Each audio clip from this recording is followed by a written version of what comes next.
Hello everyone, good morning to all of you. हमारा unit first का sub unit first जो है complete हो चुका है। अब हमारे पास बचता है सेकंड सब यूनिट। ये शॉर्ट सा है, इसमें से भी लॉन्ग क्वेश्चन नहीं आते, शॉर्ट में ही मोस्ट प्रोबेबली पूछे जाते हैं। ठीक है, अब जो हमारे पास सब यूनिट सेकंड है, ये हमारे पास क्या है, रिप्रोडक्टिव हेल्थ। ठीक है, रिप्रोडक्टिव हेल्थ जो देखो इस इमेज में आपको दिख रही है, ये सारे कोई भी मेल है, फीमेल है, छोटे हैं, बड़े हैं, बच्चे हैं, ये सब की क्या हैप्पी लाइफ को हम क्या बोलते हैं, रिप्रोडक्टिव लाइफ। अब जो रिप्रोडक्टिव लाइफ में नेक्स्ट क्या क्या आता है वो मैं आपको बताती हूँ। ये देखो रिप्रोडक्टिव लाइफ फिर से शो की गई है। इसमें क्या है, मेल है, फीमेल है और उनका जो चाइल्ड है वो दिखाया गया है। ठीक है, अब रिप्रोडक्टिव हेल्थ में एक फैमिली प्रोग्राम आया था, उसके रिलेटेड मैं बताती हूँ पहले आपको। रिप्रोडक्टिव हेल्थ में फैमिली प्रोग्राम की जो मैं बात कर रही थी, फैमिली प्लानिंग प्रोग्राम 1952 में जो लॉन्च हुआ हमारी इंडिया में। इस प्रोग्राम के अकॉर्डिंगली क्या था कि जो रिप्रोडक्टिव हेल्थ है, रिप्रोडक्टिव हेल्थ हमारे पास किसी भी पर्सन की सोशल हेल्थ को इंक्लूड करती है, इमोशनल हेल्थ को, फिजिकल और रिप्रोडक्टिव। ठीक है, नाम से ऐसा इंडिकेट हो रहा है, नाम जो है रिप्रोडक्टिव हेल्थ, ये क्या इंडिकेट कर रही है कि हम किसी भी पर्सन की रिप्रोडक्टिव, सिर्फ और सिर्फ रिप्रोडक्टिव ऑर्गन्स की या उसके रिप्रोडक्शन की स्टडी को हम क्या बोलेंगे, रिप्रोडक्टिव हेल्थ। बट एक्चुअल में ये जो रिप्रोडक्टिव हेल्थ है, इस प्रोग्राम के अकॉर्डिंगली रिप्रोडक्टिव हेल्थ इन सारे एस्पेक्ट्स को इंक्लूड करती है कि अगर कोई बंदा सोशली, इमोशनली या फिजिकली स्टेबल नहीं है तो वो रिप्रोडक्टिवली भी स्टेबल नहीं होगा। किसी भी वजह से अगर इन सारे फैक्टर्स में कोई एक पर्सन जो है वो अनस्टेबल है तो उसकी रिप्रोडक्टिव हेल्थ भी जो है या रिप्रोडक्शन की कैपेसिटी भी जो है वो वेरी कर जाएगी, वो भी थोड़ी बिगड़ जाएगी। ठीक है, तो एक पर्सन जो है उसको इन सारे एस्पेक्ट्स में स्टेबल होना ज़रूरी है एक अच्छी रिप्रोडक्टिव हेल्थ के लिए। ठीक है, तो ये जो प्रोग्राम था 1952 में लॉन्च किया गया और इसके अकॉर्डिंगली लोगों को अवेयर किया गया। पहले टाइम में क्या होता था, ये 1952 की बात है तो 1952 से पहले मान लो, बहुत पहले टाइम की बात है। उस टाइम में क्या होता था कि लोगों को अगर रिप्रोडक्शन के रिलेटेड या रिप्रोडक्टिव ऑर्गन्स के रिलेटेड जब बात की जाती थी तो वो शैमफुल समझते थे, उनको बड़ी शर्म सी आती थी, वो इस टॉपिक पे बात नहीं करना चाहते थे। लेकिन जैसे जैसे एडवांसमेंट होती गई तो लोग इन टॉपिक्स पे शैमफुल की बजाय अवेयर होना ज़्यादा बेहतर समझते थे। जब वो अवेयर नहीं थे इस लैक ऑफ अवेयरनेस की वजह से बहुत सारी डिजीज स्प्रेड होती थी जो सेक्सुअली ट्रांसमिटेड होती थी एक पर्सन से दूसरे पर्सन में।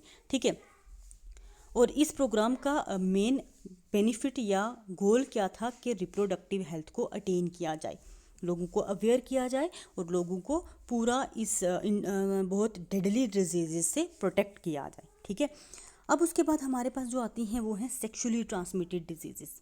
क्या है सेक्सुअली ट्रांसमिटेड डिजीज़, जिनको एसटीडीज़ भी बोला जाता है, जिनको क्या बोला जाता है, एसटीडीज़। और ये जो है सेक्सुअली ट्रांसमिटेड डिजीज़ जो हैं ये बहुत बार एग्जाम में पूछी जाती हैं, 3 मार्क्स में, 2 मार्क्स में पूछी जाती हैं। कभी कभार सेक्सुअली ट्रांसमिटेड डिजीज़ का नाम करके पूछा जाता है और कभी कभार डायरेक्ट पूछा जाता है व्हाट आर एसटीडीज़। ठीक है, अब देखो ये जो एसटीडीज़ हैं हमने जो करनी है वो हमने कौन कौन सी करनी है वो बता देती हूँ। हेपेटाइटिस करनी है हमने, ठीक है, उसके बाद हमने जेनाइटल हर्पिस करनी है, साइफिल्स करनी है और प्यूबिक लाइस करनी है। इन सारों की इमेजेस मैं आपको बताऊंगी, उससे आपको क्लियर हो जाएगा। ठीक है, अब देखो ये जो हमारे पास सेक्सुअली ट्रांसमिटेड डिजीज़ हैं, सेक्सुअली ट्रांसमिटेड डिजीज़ ये इन्फेक्शियस डिजीज़ हैं और कॉमनली मेनली ट्रांसमिट होती हैं through sexual contact, sexual contact के थ्रू ट्रांसमिट होती हैं। सेक्सुअल कंटैक्ट के अलावा ब्लड के थ्रू ट्रांसमिट हो सकती हैं, ब्लड प्रोडक्ट्स के थ्रू ट्रांसमिट हो सकती हैं या ऑटो इनोक्यूलेशन के थ्रू ये ट्रांसमिट हो सकती हैं। ठीक है, ऑटो इनोक्यूलेशन आपको समझ नहीं आया होगा कि ऑटो इनोक्यूलेशन क्या होता है। देखो, ऑटो का मतलब होता है सेल्फ, इनोक्यूलेशन का मतलब इनोक्यूलेट करना, जो खुद से डिजीज़ हो जाए, किसी सेक्सुअल कंटैक्ट के थ्रू ना हो, ना हमने किसी से ब्लड लिया है, ना किसी से कोई ब्लड प्रोडक्ट लिया है, ना कोई सेक्सुअल कंटैक्ट हुआ है, जो खुद से हो जाए किसी भी वजह से, इम्यून सिस्टम वीक होने की वजह से जो हो जाए उसको बोलते हैं ऑटो इनोक्यूलेशन। ठीक है, तो ये वजह होती हैं जिसकी वजह से सेक्सुअली ट्रांसमिटेड डिजीज़ ट्रांसमिट होती हैं। उसके बाद हम बात करते हैं एक ओवरव्यू की। ये जो इसके हाईएस्ट इंसिडेंस जो है वो देखने को, मतलब रेट जो है हाई किस में देखने को मिलता है, एडोलसेंट्स या फिर यंग एडल्ट्स, जो अभी यंग हो रहे हैं, यंग पीपल्स जो हैं, जो 13 से 20 ईयर्स में हैं, मोस्टली उनमें हमें ये देखने को मिलता है। ठीक है, और सेक्सुअल अब्यूज़ जो जिनमें ज़्यादा होता है सेक्सुअल अब्यूज़, और इसकी जो प्रिवेंशंस हैं ये हम क्या कर सकते हैं, उनको एक एजुकेशन दे सकते हैं, sex and sexually transmitted disease के रिलेटेड जो है एजुकेशन दे सकते हैं, या फिर हम क्या कर सकते हैं, कॉन्डोम्स वगैरह को यूज़ कर सकते हैं। ठीक है, उसके बाद अगर हम बात करें इसके रिस्क फैक्टर्स की बात करें तो ये ड्रग यूज़, जो ड्रगिस्ट होते हैं उनको तो फिर होश ही नहीं रहती, तो वो फिर इस तरह मल्टीपल पार्टनर्स वगैरह यूज़ करते हैं। ठीक है, अच्छा हाँ, इसके फैक्टर्स में अगर बात करूँ, मल्टीपल पार्टनर्स भी एक बहुत मेन फैक्टर है। जो लोग मल्टीपल पार्टनर यूज़ करते हैं उनमें सेक्सुअली ट्रांसमिटेड डिजीज़ बहुत ज़्यादा देखने को मिलती हैं। पॉपुलेशन एक्सप्लोजन, मतलब पॉपुलेशन जो इंक्रीज़ हो रही है उसकी वजह से बहुत ज़्यादा डिजीज़ जो हैं स्प्रेड होती हैं। ठीक है, उसके बाद अगर बात करें सेक्सुअल एक्टिविटी जो है, हाई सेक्सुअल एक्टिविटी को बहुत ज़्यादा रिस्क होता है। ठीक है, और यंगर्स जो हैं, जो अभी सेक्सुअल एक्टिविटी में जस्ट स्टार्ट होते हैं, उनमें ये ज़्यादा देखने को मिलता है। पॉवर्टी एक ज़्यादा केस है। पोर न्यूट्रिशन या पोर हाइजीन, पोर न्यूट्रिशन और पोर हाइजीन का सेक्सुअल कंटेक्ट से कोई इसमें नहीं है हमारे पास, लेकिन लिंक नहीं है, लेकिन ये पोर न्यूट्रिशन और पोर हाइजीन की वजह से इनका इम्यून सिस्टम वीक हो जाता है और इनको ऑटो इनोक्यूलेशन हो जाती है। ऑटो इनोक्यूलेशन आपको पता है ना, खुद से ही डिजीज़ हो जाना बिना किसी कंटेक्ट के। ठीक है, अब देखो ये है sexually transmitted infections and HIV। आपको HIV का तो पता ही है। एड्स जो है, एड्स का तो आपको पता है कितनी डेडली डिजीज़ है, इसकी आज तक कोई हमारे पास उतना प्रिवेंटिव मेजर्स नहीं है, इसको हम ट्रीट नहीं कर सकते। एड्स आपने पढ़ा था 11th में भी। ठीक है, एड्स हमारे पास एक HIV वायरस जो है ट्रांसमिट करता है। आपको एड्स अलग से पूछ सकते हैं, बट एड्स को हम इसमें उतना नहीं लेते। ठीक है, एड्स आपने पढ़ा हुआ है और एड्स को मैं डिटेल में नहीं करवाऊंगी, हम अदर डिजीज़ जो है उनको डिटेल में करते हैं। अब देखो ये है हमारे पास साइफिल्स।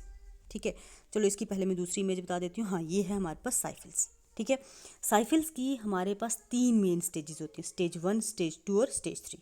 ठीक है, अब जो स्टेज 1 है, स्टेज 1 में मेनली ये जो ट्रांसमिट होती हैं साइफिल्स जो डिजीज़ है, साइफिल एक हमारे पास कौन सी डिजीज़ है, हमारे पास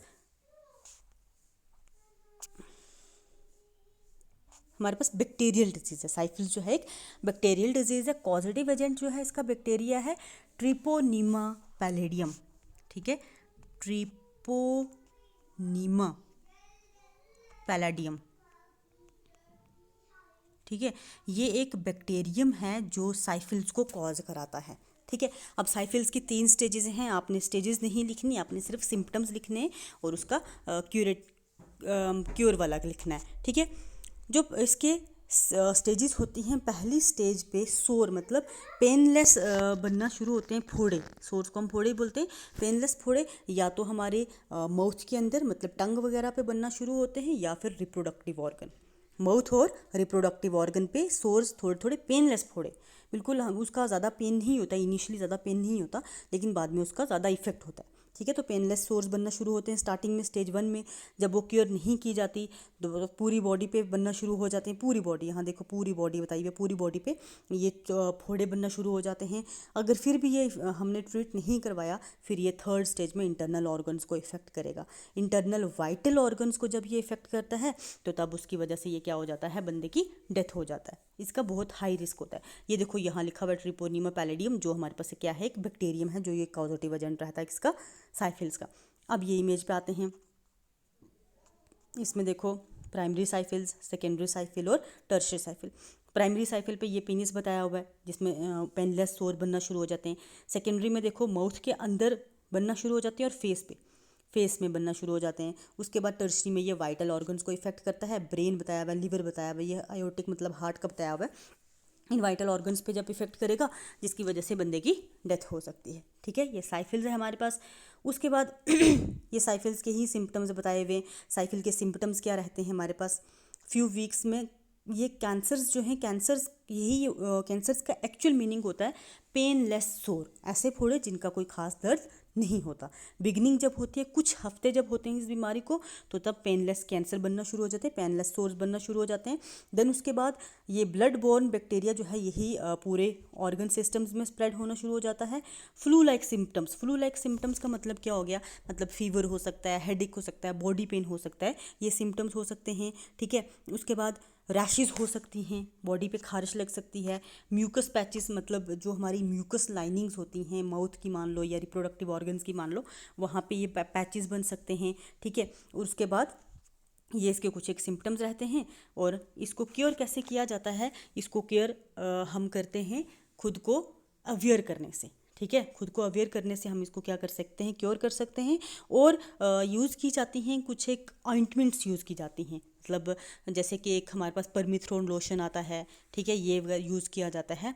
और अपनी हाइजीन को मेंटेन किया जाता है, मतलब साफ़ सफाई रखी जाती है, यही इसके क्या हैं, क्यूरेटिव एजेंट्स हैं, ठीक है। साइफिल्स के बाद हमारे पास है जेनेटाइल हर्पिस, ठीक है, जेनिटल हर्पिस, ये जो शो किया हुआ है, ये भी बॉडी के पूरी बॉडी पे भी हो सकते हैं और पर्टिकुलरली जेनेटाइलिया में भी हो सकते हैं। ये मेल का जेनेटाइलिया बताया है, ये फीमेल का, इनमें इस तरह से ये फोड़े बनना शुरू हो जाएंगे, ठीक है। और ये भी मोस्टली पेनलेस होते हैं और ये भी सेक्सुअली ट्रांसमिटेड होते हैं। सेक्सुअली ट्रांसमिटेड के अलावा ब्लड ट्रांसफ्यूजन से भी ये ट्रांसमिट हो सकते हैं, मेल से फीमेल में और फीमेल से मेल में ट्रांसमिट हो सकते हैं।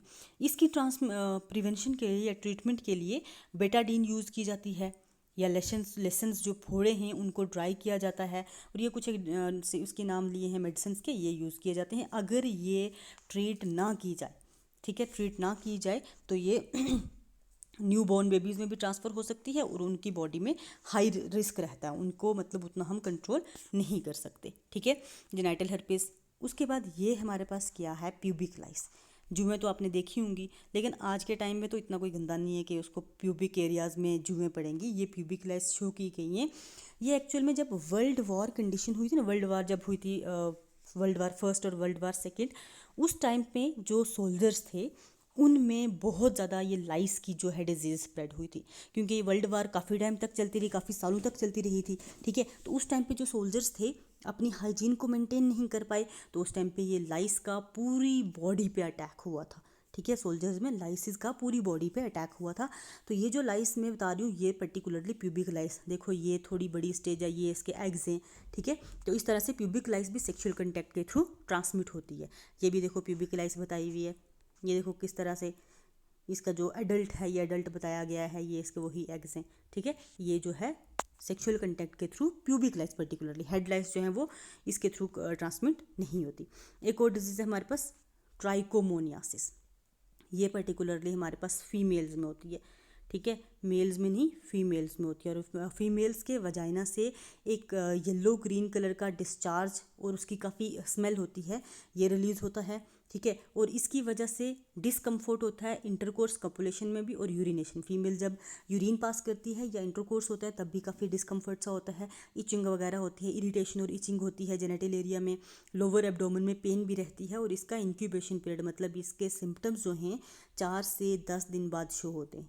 और इसको ट्रीट करने के लिए वो यूज़ किया जाता है, इंटीमेट वॉश यूज़ किए जाते हैं, इंटीमेट वॉश को वाटर में डाल के वो यूज़ किए जाते हैं, ठीक है। और एक ये गोनोरेहिया है, गोनोरेहिया भी फीमेल में ही होती है, गोनोरेहिया की भी एक प्रोटोजोनल डिजीज़ है, फीमेल में होती है, ठीक है।